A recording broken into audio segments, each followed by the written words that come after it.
নমস্কার, আমার গল্প পাঠ আসরে আপনাকে স্বাগত জানাচ্ছি। পড়ে শোনাচ্ছি প্রথম আলো উপন্যাসের প্রথম খণ্ডের 7ম পর্ব।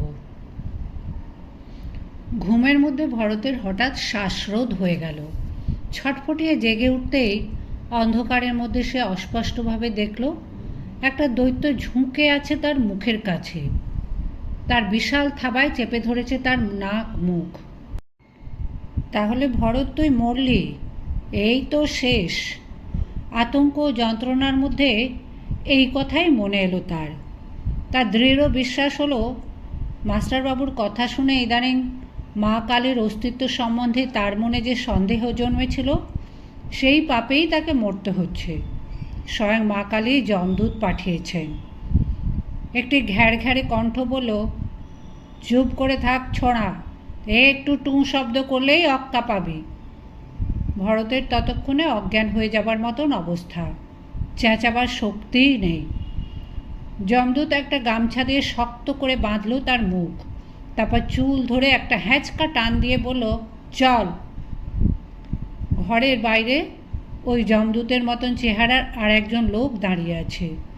তার হাতে একটা বর্ষা, নেংটি পড়া, খালি গা, মুখ দিয়ে ভকভক করে বেরোচ্ছে ধেনোর গন্ধ। আকাশ আজ মেঘলা, বাতাসে হিম হিম ভাব। রাজপুরীর দেউড়িতে মশাল জ্বলছে বটে, কিন্তু ঘরগুলি সব অন্ধকার। সবাই ঘুমিয়ে পড়েছে। এখন কত রাত কে জানে। লোক দুটি ভরতকে ঠেলতে ঠেলতে খানিক দূরে নিয়ে গেল। তারপর একটা ঘোড়ায় চড়িয়ে দিল। একজন বসলো তার সঙ্গে। ভরত মনে মনে বলল, ও ভরত, তোকে এরা গলা টিপে মারবে না, মা কালীর মন্দিরে নিয়ে গিয়ে বলি দেবে। সেটা এক হিসেবে ভালোই, গলা টিপে মারলে অপঘাতে মৃত্যু, তাতে ভূত হয়, আর মায়ের মন্দিরে বলি দিলে আত্মা তখনই মুক্তি পেয়ে যায়। ভরতের সাংঘাতিক ভূতের ভয়, সে নিজেও ভূত হয়ে কারুকে ভয় দেখাতে চায় না। কয়েকদিন ধরেই ভরত অনুভব করছিল তার খুব বিপদ ঘনিয়ে আসছে। একটা আশঙ্কা বেড়াজালের মতন ঘিরে ধরছে তাকে। বিপদটা যে এইভাবে আসবে তা সে ঠিক ভাবেনি। কি কুক্ষণে সে মাস্টারবাবুর নজরে পড়েছিল। লেখাপড়া শিখতে তার ভালো লাগে, কিন্তু ঠাকুর দেবতা সম্পর্কে এত সব কথা তিনি বলেন কেন? একদিন ভরত মাস্টারবাবুকে বলেছিল, স্যার, আমাকে তারক দাদা বলেছে ঠাকুর দেবতার নামে দিব্যি কেটে যদি কেউ সে কথা না রাখে তাহলে তার জিভ খসে পড়ে। শশীভূষণ অনেকখানি জিভ বার করে বলেছিলেন, দেখ, আমার জিভ আস্তই আছে। শোন ভরত, তোকে একটা মজার গল্প বলি। কলকাতার ভবানীপুরে দুটি ভাই থাকতো, ব্রাহ্মণের ছেলে। বড় ভাইটি খুব ভক্তিমান। সকালবেলা গায়ত্রী মন্ত্র জপ না করে সে জল পর্যন্ত খায় না। প্রত্যেক দিন পুজো আচ্ছা করে। অতিশয় সজ্জন আর ধার্মিক। তার ভাইটির স্বভাব চরিত্র একেবারে বিপরীত। সে খনিজ পদার্থ নিয়ে উচ্চ লেখাপড়ার জন্য বিলেতে গিয়েছিল। ফিরে এসেছে একেবারে নাস্তিক হয়ে। গরু শুয়োর খায়, মদ খায়, রান্নাঘরে জুতো পরে যায়, অনেক রাত পর্যন্ত ইয়ারবক্সিদের নিয়ে হই হল্লা করে। ঠাকুর দেবতার প্রতি ভক্তি শ্রদ্ধার কোনো বালাই নেই। তার কথাবার্তা শুনে বড় ভাইটি কানে আঙুল দেয়, কিন্তু তাকে শাসনও করতে পারে না, কারণ সে অর্ধেক সম্পত্তির মালিক। একদিন হয়েছে কি, মাঝরাত্রিরে মা কালী ওই বড় ভাইটিকে স্বপ্নে দেখা দিলেন। রাগে চোখ পাকিয়ে মা কালী বলেন, তোর ওই ছোটো ভাইটিকে শিগগির এ বাড়ি থেকে তাড়া, ওকে দূর করে দে। যদি তুই তা না করিস তাহলে তোর সর্বনাশ হয়ে যাবে, তোকে আমি ওলা ওঠায় নির্বংশ করে দেব। বড় ভাইটি হাত জোড় করে বলল, মা, আমি তো কোনো দোষ করিনি, আমায় ভয় দেখাচ্ছ কেন? তুমি ওকে ভয় দেখাও, ওর সর্বনাশ করে দাও। অমনি মা কালীর মুখখানা কাঁচুমাচু হয়ে গেল। তিনি বললেন, ওকে আমি কি করে ভয় দেখাবো, ও যে আমাকে মানেই না। ইস, এই খারাপ গল্পটা মনে পড়লো কেন? মায়ের কাছে বলি হবার আগে মনটাকে শুদ্ধ করে নিতে হবে। মা, তুমি আমাকে চেয়েছো, আমি ধন্য, পরের জন্মে আমি প্রতিদিন তোমার পুজো করব। এরা কোন মন্দিরে নিয়ে যাচ্ছে?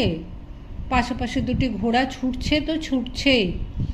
অন্ধকার ভেদ করে পথ চিনে যেতে ওদের কোনো অসুবিধাই হয় না। ভরত দেখতে পাচ্ছে না কিছুই। বিশ্ব চরাচর তার চোখে এখন নিকষ কালো।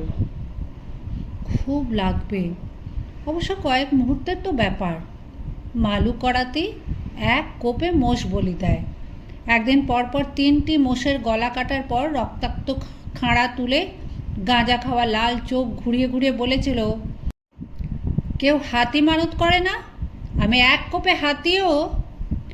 শুকনো পাতার শব্দে বোঝা যায় চারপাশে জঙ্গল। সেই জঙ্গলের গভীরে এসে এক জায়গায় ঘোড়া থামল। ধীরে সুস্থে নামাবার ধৈর্য নেই। সঙ্গীটি মাটিতে ঠেলে ফেলে দিল ভরতকে।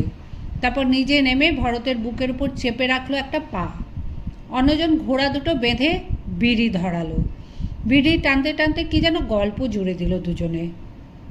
এখানে মন্দির কোথায়? ভরত ঘাড় ঘোরাতেও পারছে না ভয়। যদি মুখে লাথি মারে? বলি হওয়ার আগে আর শুধু শুধু অতিরিক্ত শাস্তি ভোগ করা কেন? মুখের গামছাটা আলগা হয়ে গেছে। এখন সে ইচ্ছে করলে কথা বলতে পারে, কিন্তু কথা বলার সাহস নেই ভরতের। একটু পরে ওদের একজন শাবল দিয়ে খুঁড়তে লাগলো মাটি। চিত শোয়া অবস্থায় ভরত দেখতে পাচ্ছে আকাশ। এখানে তেমন মেঘ নেই, ঝিকমিক করছে কয়েকটা নক্ষত্র। পুণ্যবান মানুষ মরে গেলে আকাশের তারা হয়, চাঁদ নেই এদিকে। না, মাস্টারবাবুর কথা সে মানে না। আকাশেই দেবতারা থাকেন। কোনো দেবতা কি ভরতকে দেখছেন এখন? তার মা? কোনো কাছুয়া রমণের যোগ্যতা নেই আকাশের তারা হবার। তাদের যে পাপের জীবন, পাপের মধ্যেই ভরতের জন্ম। এবার সে মুক্তি পাবে। মা কালী ভরতকে তার চরণে আশ্রয় দেবেন। মাস্টারবাবু তাকে মহাভারতের কর্ণের একটা উক্তি শিখিয়েছেন, দৈবায়ত্তম কুলে জন্ম, মাদায়ত্তম হি পৌরুষম। কোথায় তোমার জন্ম হলো তাতে তো তোমার হাত নেই, কিন্তু পৌরুষ নিজে আয়ত্ত করা যায়। মাস্টারবাবু বলেন, পুরুষ হও ভরত, নিজের বুদ্ধিতে সব কিছু বিচার করতে শেখো। পৌরুষ মানে কি? কর্ণের মতন তীর ধনুক চালনা শিখতে শুরু করেছিল ভরত। বীর্য সর্দার বুড়ো হয়েছে বটে, কিন্তু এখনও তার নজর ঠিক আছে। বীর্য বেশ যত্ন করেই শেখাচ্ছিল তাকে, কিন্তু কুমার বীরেন্দ্র একদিন তার ধনুকটা কেড়ে নিয়ে গেল। ভরতের নিজস্ব সম্পত্তি কিছুই নেই, তবু কখনো তার হাতে কোনো জিনিস থাকলেই কুমাররা কেউ না কেউ তা কেড়ে নিতে চায়। এখানে ভরত পৌরুষ দেখাবে কি করে?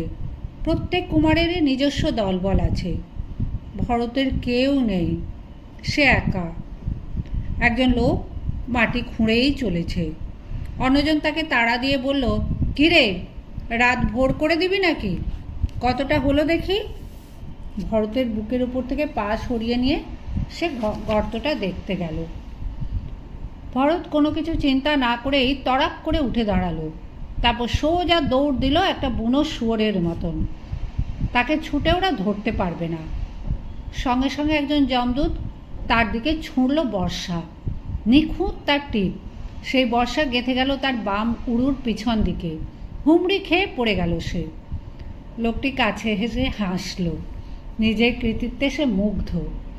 বর্ষাটা ছাড়িয়ে নিতে নিতে সে বলল, এ কাঠামো তো শেষ রে, ভাগবি কোথায়? একটিমাত্র কাতর শব্দ করেই থেমে গেছে ভরত। শরীরটা খুঁতো হয়ে গেল। আর সে বলির কাজে লাগবে না। অবশ্য গর্ত খোঁড়া দেখেই সে বুঝেছিল অপঘাতে মৃত্যুই তার ললাট লিখন। এ জন্মটা তো গেলই, পরজন্মেও বেড়াল কুকুর হয়ে লাথি ঝাঁটা খেতে হবে। চোখের সামনে সে যেন শশীভূষণ মাস্টারের মুখখানা দেখতে পেল। তার উদ্দেশ্যে বলল, পালাবার চেষ্টা তো করেছিলাম, একেবারে নির্জীবের মতন আত্মসমর্পণ করিনি। একেই পৌরুষ বলে বোধহয়। সব জায়গায় পৌরুষ দেখিয়েও তো কিছু লাভ হয় না। যমদূতটি চুলের মুঠি ধরে হ্যাঁচড়াতে হ্যাঁচড়াতে তাকে নিয়ে এলো গর্তের কাছে। অন্যজনকে বলল, যথেষ্ট হয়েছে, ওতেই হবে, নে এবার এটাকে ফেল। গর্তের মধ্যে ভরা হলো ভরতকে। গর্ত তেমন গভীর হয়নি। ওরা দুজনে ভরতের কাঁধ ধরে ঠেসে দিতে লাগলো, যেমনভাবে মাপে ছোট কোনো ওয়াড়ের মধ্যে ভরা হয় লম্বা পাঁচবালিশ। তলা দিকে পা দুখানা বেঁকে গেল ভরতের। শুধু কাঁধের ওপর মুন্ডুটা রইল গর্তের বাইরে। তারপর মাটি ভরাট হলো। এরকম শাস্তির কথা ভরত শুনেছে। রাজপরিবারের কেউ ক্রুদ্ধ হলে বা কারোর সঙ্গে স্বার্থের সংঘাত লাগলে সেই বেয়াদবকে নির্বাসন দণ্ড দেওয়া হয়। নির্বাসন মানে ত্রিপুরা রাজ্যের সীমানা ছাড়িয়ে দেওয়া নয়। তাহলে সে তো গোপনে আবার ফিরে আসতেই পারে। গভীর জঙ্গলের মধ্যে তাকে এরকমভাবে পুঁতে রাখা হয়। তারপর তাকে বাঘ ভাল্লুকে খায় কিংবা এমনি মরে যায়। এতে শাস্তিদাতার হাতে নরহত্যার পাপ লাগে না। কিন্তু কি অপরাধ করেছে ভরত? সে তো কারোর বাড়া ভাতে ছাই দেয়নি। রাজকুমারেরা কেউ তাকে পছন্দ করে না, অকারণে তাকে উৎপীড়ন করে। তবু ভরত কোনো দিন তাদের মুখের ওপর তেজ দেখায়নি। বিনা প্রতিবাদে সব সহ্য করেছে। শশীভূষণ তা দেখে বিরক্ত হয়েছেন। পাঠশালার বাইরে রাজকুমারদের শাসন করার কোনো অধিকার তার নেই। ভরতকে তিনি বলেছেন, তুই রুখে দাঁড়াস না কেন? মাথা নিচু করে থাকলে মাথা নিচুর দিকেই চলে যায়। তুইও তো মহারাজের সন্তান। ভরত তার অনুভূতি দিয়েই বুঝেছিল যে এখনও রাজকুমারদের সামনে মাথা তোলার সময় আসেনি। তাকে আরও বড় হতে হবে। তার বয়স মাত্র 16 বছর। আর 2-3 বছর পরই যথেষ্ট লেখাপড়া শিখে রাজপ্রাসাদ থেকে দূরে সরে যাবে। তখন সে স্বাধীন হতে পারবে। এর মধ্যে এত কঠিন শাস্তি পাওয়ার মতন কোনো কিছুই তো সে ঘটায়নি। কে নিয়োগ করেছে এই 2 যমদূতকে? ওরা দুজন দুপা দিয়ে চেপে চেপে শক্ত করতে লাগলো মাটি। ভরত জানে কথা বলার বিপদ আছে। এরা হুকুম তামিল করতে এসেছে। কোনো রকম অনুরোধ উপরোধে কর্ণপাত করবে না। দয়া মায়ার প্রশ্নই নেই। এরা মিথ্যে কথা বলতে জানেই না। ফিরে গিয়ে ঠিক যা যা করে এসেছে সেই বিবরণ দেবে ওদের নিয়োগকারীকে। তবু শেষ মুহূর্তে ভরত আর সামলাতে পারল না। হাউ হাউ করে কেঁদে উঠে বলল, হো হো, কেন আমাকে মারছো? আমি কি দোষ করেছি? আমায় ফেলে যেও না। লোক দুটি চমকে উঠল। ভরতের আকস্মিক আর্তনাদে খান খান হয়ে গেল নিস্তব্ধতা। একজন বলল, এই হালা পুঙ্গির ভূত কখন বাঁধনটা খুলে ফেলল? অন্যজন মাটিতে বসে পড়ে প্রথমে ঠাস ঠাস করে দুখানা চড় কষালো জোরে। তারপর বলল, হাঁ কর হারামজাদা, নইলে এখনই ঘেঁটি ভেঙে দেব। মার খাবার ভয় ভরত হাঁ করতে বাধ্য হলো। লোকটি তার মুখের মধ্যে ভরে দিল গামছার অর্ধেকটা। বাকি অর্ধেক দিয়ে ভালো করে আবার বাঁধল।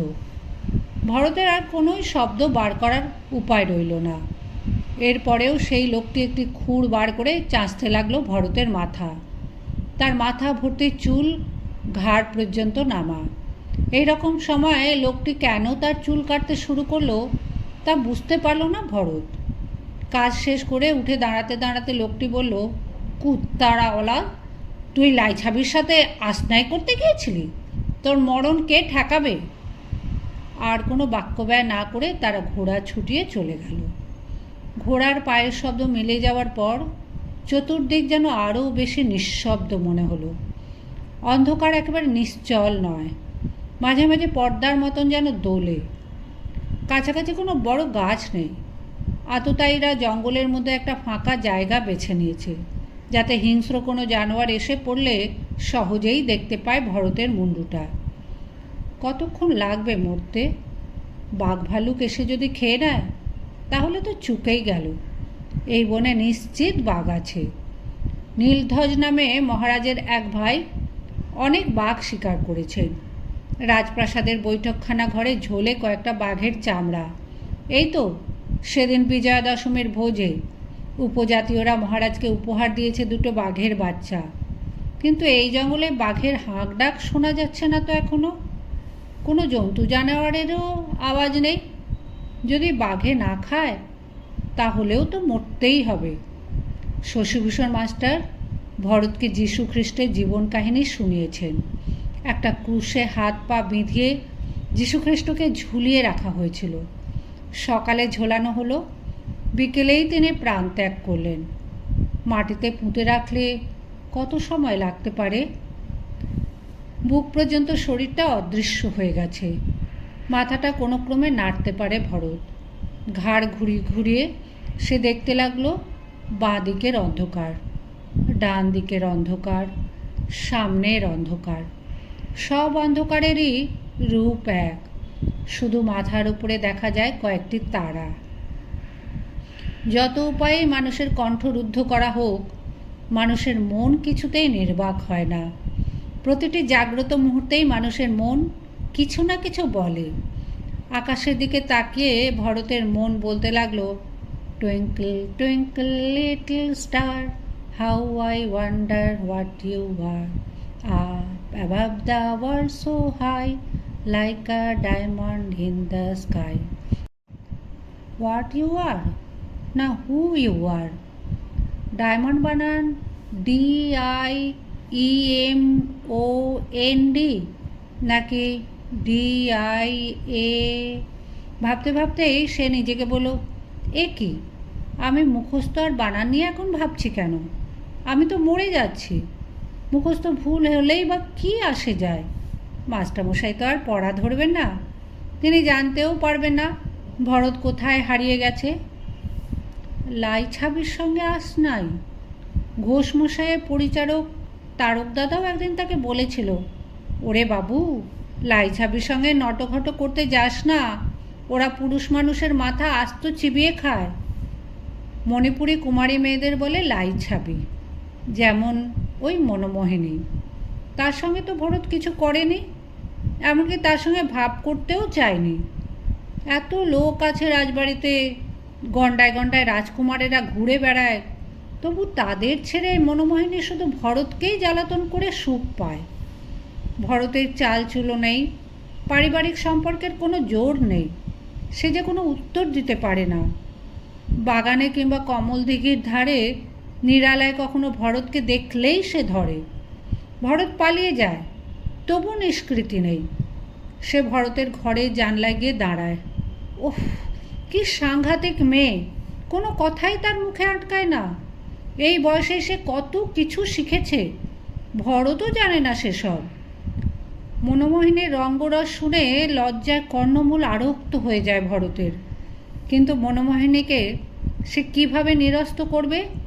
তাকে তো জানালা দিয়ে ঠেলে সরানো যায় না।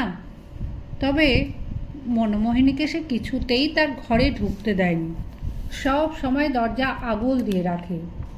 তাতেও অবশ্য বিপদ কাটে না। অনেক দিনের পুরনো কাঠের দরজা, মাঝখানে বেশ খানিকটা ফাঁক হয়ে গেছে। একটা কোনো শক্ত কঞ্চি সেই ফাঁক দিয়ে ঢুকিয়ে ওপরের দিকে চার দিলে খুলে ফেলা যায় সেই আগল। একদিন দুপুরবেলা ভরত ঘুমিয়েছিল। ওই দুষ্টু বুদ্ধিধারিণী লাইছাবি আগলটা খুলে ফেলেছিল প্রায়। শব্দ পেয়ে ভরত জেগে উঠে দৌড়ে গিয়ে দরজায় পিঠ দিয়ে দাঁড়িয়েছিল। গায়ের জোরে পারেনি মনোমোহিনী, কিন্তু সেই কঞ্চি দিয়ে মনের সুখে ভরতের পিঠে খুঁচিয়েছিল আর খিলখিল করে হেসেছিল। তারপরেও সে আরও কয়েকবার ওই দরজা খোলার ব্যর্থ চেষ্টা করেছে। এইসব দৃশ্য চোখে পড়েছে দু একজনের।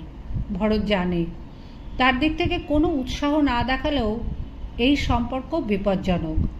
লোকে তো দেখছে যে বাগানের মধ্যে একটা কুমারী মেয়ে ভরতের হাত ধরে টানছে। লোকে দেখছে ভরতের ঘরের জানলার কাছে দাঁড়িয়ে হেসে কুটি কুটি হচ্ছে এক মণিপুরী সুন্দরী, সে আবার মহারানীর আপন বোনের মেয়ে। উপায়ন্তর না দেখে সে শশীভূষণ মাস্টারকে তার এই বিপদের কথা জানিয়েছিল। শশীভূষণ ব্যাপারটাকে গুরুত্বই দেয়নি, হেসে বলেছিলেন, তোমার চেহারা যেমন দিন দিন সুশ্রী হচ্ছে হে, তাতে কুমারী মেয়েদের নজর তো তোমার দিকে পড়বেই। মহারানীর কাছে গিয়ে ওই মেয়ের পানি প্রার্থনা করো না।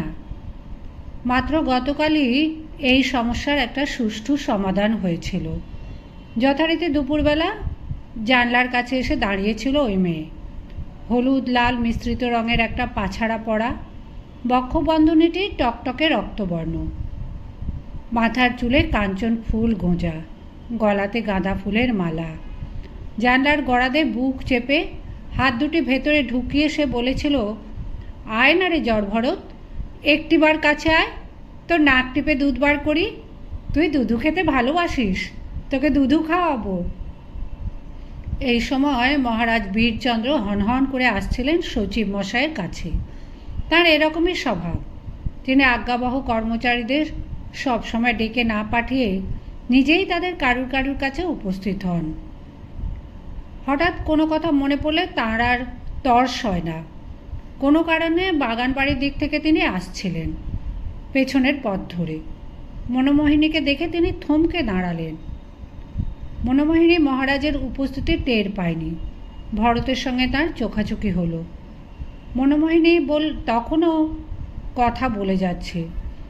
ঘরের মধ্যে ভরতের আড়ষ্ট বিশুষ্ক মুখ। কয়েক মুহূর্ত কোনো কথা না বলে মহারাজ পর্যায়ক্রমে দেখে গেলেন সেই প্রগলাভা কিশোরী ও সন্ত্রস্ত কিশোরটিকে। তিনি বহু অভিজ্ঞ, বুঝে গেলেন সঠিক ব্যাপারটি। মনোমোহিনীকে ধমক দিয়ে বললেন, এই ছেমড়ি, তুই এখানে কি করছিস? এই ছেলেটা লেখাপড়া করে, তার ব্যাঘাত ঘটাতে এসেছিস? আর তো কারো লেখাপড়ার পাঠ নেই।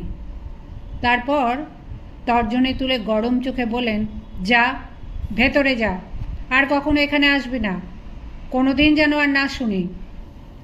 মনোমোহিনী একবার মহারাজের দিকে চোখের ঝিলিক দিয়ে দৌড়ে চলে গেল প্রাসাদের দিকে। মহারাজ কণ্ঠ নামিয়ে ভরতকে বললেন, পড় তুই, মন দিয়ে লেখাপড়া কর। মহারাজের এই সুবিচারে কৃতজ্ঞতা একেবারে যেন দ্রব হয়ে গেল ভরত। তখনই সে ছুটে গিয়ে মহারাজের পায়ে পড়ে পদধূলি নিল। মহারাজ ভরতের ওপর ক্রুদ্ধ হননি। যাবার সময় তিনি প্রসন্ন দৃষ্টি দিয়েছিলেন। তাহলে ভরতকে মৃত্যুদণ্ড দিল কে? অন্য কোনো ঈর্ষাকাতর রাজকুমার? দোষ করল মনোমোহিনী, আর শাস্তি পাবে ভরত? জগতের বুঝি এইটাই নিয়ম? আকাশের দেবদেবীরা কি বুঝতে পারছেন না সে নির্দোষ? হে মা কালী, হে ত্রিপুরেশ্বরী, আমায় দয়া করো, আমায় দয়া করো। আমার মতন একটা সামান্য মানুষ বেঁচে থাকলে জগতের কি ক্ষতি হবে? মাটির নিচে ভরতের পা দুটি দুমড়ে মুচড়ে আছে। তার এক উড়ুতে বর্ষার ক্ষত, তবু সেসব যন্ত্রণার বোধ তার নেই। আসন্ন মৃত্যু চিন্তায় ওসব তুচ্ছ হয়ে গেছে। আবার মৃত্যু চিন্তাও মুছে যাচ্ছে মাঝে মাঝে। অতিশয় অবান্তর কিছু কথা এসে পড়ে। ওরা তার মাথা ন্যাড়া করে দিয়ে গেল কেন? গর্তে পুঁতে দেওয়ার চেয়ে ওর মাথা ন্যাড়া করাটাই যেন বেশি ধনদের। ওরা দুজন কত টাকা পাবে? কত টাকার বিনিময়ে একজন মানুষকে এমন বিনা দ্বিধায় জ্যান্ত কবর দেওয়া যায়? ভরতের মাসোহারা থেকে 7 টাকা 2 আনা এখনও খরচ হয়নি, তার বালিশের তলায় রয়ে গেছে। কে নেবে সে টাকা? আচ্ছা, মনোমোহিনী রাগ করে এই শাস্তি দেয়নি তো? মণিপুরীদের অনেক ক্ষমতা। মহারানীর ভাই বীরেন্দ্র সিংহ এ রাজ্যে একজন অতিশয় শক্তিশালী ব্যক্তি। তার হুকুমে অনেকেই ভরতের মতন একটা চুনোপুঁটিকে খুন করতে রাজি হবে। এ পর্যন্ত জঙ্গলে একটাও শব্দ শোনা যায়নি। কোনো নিশাচর প্রাণীকে দেখা যায়নি কাছাকাছি। বাঘের সাক্ষাৎ সহজে মেলে না, কিন্তু হাতি থাকে যেখানে সেখানে। ত্রিপুরায় প্রচুর হাতি। বাঘ ভাল্লুকের দরকার নেই। একটা হাতি যদি এখান দিয়ে যেতে যেতে ভরতের মাথার ওপর আসতে পা রাখে, তাতেই তার দফা শেষ। মরার আগে মাথার খুলিটা ফেটে যাবে, তাতে বেশি ব্যথা লাগবে। কেন ওরা মায়ের মন্দিরে তাকে বলি দিল না? এরকম তো হয়। এই অবস্থাতেও ঘুম আসে মানুষের। মনকে নিবৃত্ত করার জন্যই ঘুমের দরকার ছিল। কিছুক্ষণ ঝেমোবার পর চোখ মেলেই সে দেখল সকাল হয়ে গেছে। উষার আবির্ভাব হয়ে গেছে অনেক আগেই। এখন রোদ বেশ চড়া। অরণ্যও এখন জীবন্ত, পাখির কাকুলিতে মুখর। প্রায় এক লহমায় মিলিয়ে গেল 3টি ছুটন্ত হরিণ। ভরত মনে মনে বলল, পাখি সব করে রব, রাতি পোহাইল, কাননে কুসুম কলি সকলি ফুটিল। মাস্টারবাবুর কাছে ডিকটেশন নেবার সময় সে কুসুম বানানটি বারবার ভুল করে। একটা সোজা বানানো কিছুতেই মনে থাকে না। কুসুমে কেন যে তালবস্য মনে হয়? মাস্টারমশাই বলেন, শুম্ভ নিশুম্ভ লেখার সময় তালবস্য দেবে, কুসুমতি নরম বস্তু, সে তালেবর হতে চায় না, মনে রাখবে। ধুত, এখন কি কবিতা ভাববার সময় নাকি? মরার আগে কি কেউ কবিতার পংক্তি চিন্তা করে? অন্যদের মৃত্যুর আগে কি মনে হয় তা ভরত জানবেই বা কী করে? না, সে এসব ভাববে না। পড়াশোনা করতে গিয়েই তো তার এই সর্বনাশ হলো। যতদিন সে চাকর বাকরদের মহলে ছিল ততদিন সে কারোর নজরে পড়েনি। ভরত নামে যে একটা ছেলে আছে তা কজন জানতো? ঘোষমশাই যে তার জন্য 10 টাকা মাসোহারার ব্যবস্থা করে দিয়েছেন, তাতেই তো চোখ টাটাচ্ছে অন্য রাজকুমারদের। তাহলে অন্য কী কথা সে ভাববে? মাকে ডাকতে ইচ্ছে করে, কিন্তু নিজের মাকে যে সে চেনে না, মায়ের মুখখানা কেমন তাও সে জানে না। মায়ের কোনো ছবিও নেই, একেবারেই নিশ্চিহ্ন হয়ে হারিয়ে গেছে তার মা। তার বাবাও তো থেকেও নেই। মহারাজকে সে এখনও বাবা হিসেবে ভাবতে পারে না। যাকে দেখলেই ভয় তার শরীর কুঁকড়ে যায়, সে কি করে তার বাবা হবে? আজ অবধি নিজে থেকে কাছে ডেকে তার সঙ্গে একটাও তো কথা বলেনি মহারাজ। আর কেউ নেই, একমাত্র মাস্টার বাবুই তাকে ভালোবেসেছিলেন, কিন্তু তিনিও তো ভরতকে বাঁচাতে পারলেন না। বেলা গড়িয়ে দুপুর এলো, তারপর বিকেল হলো, সন্ধ্যা, রাত ও মধ্যরাত, আবার ভোর, আবার সকাল। কোনো ঘটনাই ঘটল না। ভরতের ক্ষুধাবোধ নেই, যন্ত্রণা বোধ নেই, শুধু মাঝে মাঝে ঘুম ও জাগরণ। ভরতের চিন্তাশক্তি এলোমেলো হয়ে যাচ্ছে, নানান মুখ তার মনে পড়ছে। তবে যখনই মনোমোহিনীর মুখখানা ভেসে উঠছে চোখে, সে চিৎকার করে বলতে চাইছেন, না না না, ওকে দেখতে চাই না, চাই না। যতই সে প্রতিবাদ করছে ততই যেন মনোমোহিনীর মুখচ্ছবি ফিরে আসছে। তখন ভরত বলতে চাইছে কবিতার লাইন, কিন্তু ঠিকঠাক মনে করতে পারছে না। এক কবিতার সঙ্গে অন্য কবিতা মিশে যাচ্ছে বারবার। তার মাথার মধ্যে এখন দুর্বোধ্য কোলাহল। মুন্ডিত মস্তকে বড় একটা ব্যাঙের ছাতার মতন মাটির ওপর মুখখানা জাগিয়ে বেঁচে রইল ভরত 4টি রাত ও 3টি দিন। প্রথম 2 দিন সে মাথা নাড়তে পারছিল, সে ক্ষমতাও কমে এলো। ভালো করে সে চোখ খুলে রাখতেও পারছে না। চতুর্থ দিন দুপুরের দিকে সে প্রথম শুনতে পেল মানুষের কণ্ঠস্বর, বেশ দূরে এবং অস্পষ্ট। এমনও হতে পারে সেটা ভরতের মনের বিকার। কখনো মনে হচ্ছে অনেক লোক কথা বলছে একসঙ্গে, কখনো মনে হচ্ছে কারা যেন গান গাইছে দল বেঁধে। সেই ধ্বনি কাছে এলো না, বরং ক্রমেই যেন মৃদু থেকে মৃদুতর হতে লাগলো। তাহলে নিশ্চিত শব্দ মরীচিকা। উড়ে যাচ্ছে ঝাঁক ঝাঁক পাখি। 2টো খরগোশ ভরতের মুন্ডুর খুব কাছ থেকে ছুটে গেল। বাতাসও আজ প্রবল, সেই বাতাসে ভেসে আসছে খিচুড়ির গন্ধ। কারা যেন লাইন বেঁধে খেতে বসেছে কোথাও। না, হয়তো এটাও ভরতের মনের ভুল। বুভুক্ষু মানুষ মৃত্যুর আগে এরকম স্বপ্ন দেখে। জঙ্গল ছাড়া তার চোখের সামনে আর কিছু নেই, জনমানবের চিহ্নও সে দেখেনি। কোথায় মানুষ খিচুড়ি খেতে বসেছে? এই জীবনে ভরতের আর খিচুড়ি খাওয়া হবে না। কিছুক্ষণ চোখ বুজে রইল ভরত। আবার চোখ খুলতেই সে এক অপূর্ব দৃশ্য দেখতে পেল। তার সামনে খুব কাছে দাঁড়িয়ে আছে 2টি শিশু। 5-6 বছরের বেশি বয়স নয়, সম্পূর্ণ নগ্ন, চকচকে কালো রং। তারা এতই সুন্দর দেখতে যে ভরতের মনে হলো 2টি দেব শিশু যেন এই মাত্র নেমে এসেছে স্বর্গ থেকে। এবার ভরত মাথা ঝাঁকুনি দিয়ে ভাববার চেষ্টা করল, এটাও কি সে চোখে ভুল দেখছে? এ জঙ্গলে 2টি এত ছোট বাচ্চা আসবে কি করে? না, সত্যিই তো শিশু 2টি দাঁড়িয়ে আছে, তাদের মুখে ঝকঝকে সাদা দাঁতের হাসি। স্বর্গ থেকেই এসেছে তাহলে? স্বর্গে কি কালো রঙের বাচ্চা থাকে? ঠাকুর দেবতারা সবাই ফর্সা, তাহলে ভরতের মতন কালো মানুষেরা কখনো স্বর্গে যেতে পারে না? ওহো, মা কালী তো ফর্সা নন, শ্রীকৃষ্ণও কালো, তাহলে স্বর্গে কালো মানুষদের স্থান আছে। শিশু দুটি ভয় পায়নি, ধরহীন মুন্ডুটির দিকে চেয়ে আছে এক দৃষ্টিতে। ভরত হাসতে চাইল, কিন্তু মানুষের হাসি ফুটে উঠে ওষ্ঠা ধরে। তার মুখ যে বাঁধা, সে কথা বলতে পারবে না, হাসতেও পারবে না। সে যে বেঁচে আছে তার প্রমাণ দেওয়ার জন্য সে চোখ পিটপিট করতে লাগলো। খিলখিল করে হেসে উঠল বাচ্চা দুটি। তারা পরস্পরের সঙ্গে যে ভাষায় কথা বলল তা বোধগম্য হলো না ভারতের। সরল নিষ্পাপ দেব শিশুদেরও নিষ্ঠুর হতে বাধা নেই। তারা ধুলো বালি ও ছোটো ছোটো কাঠের টুকরো ছুঁড়ে মারতে লাগলো ভরতের দিকে। ন্যাড়া মাথায় খুব লাগছে তার। বাচ্চা দুটিকে দেখে ভরতের স্তিমিত প্রাণশক্তি আবার খানিকটা চাঙ্গা হয়ে উঠেছে। সে ওই বাচ্চাদের অস্ত্রবর্ষণ এড়াবার জন্য মাথা ঘোরাতে লাগলো এদিক ওদিক। বাচ্চারা তাতে আরও মজা পেল। মুন্ডুকাটা ছাগলের ধড়কে তারা ছটফট করতে দেখেছে, কিন্তু শুধু একটা জীবন্ত মানুষের মুন্ডু নিয়ে খেলা করার সুযোগ তারা পায়নি কখনো। সে মুন্ডুটা ধমক দিতেও পারে না। ধুলোবালির পর তারা খুঁজতে লাগলো ছোট ছোট পাথর। বেশ কয়েকটা ভরতে লেগেছে।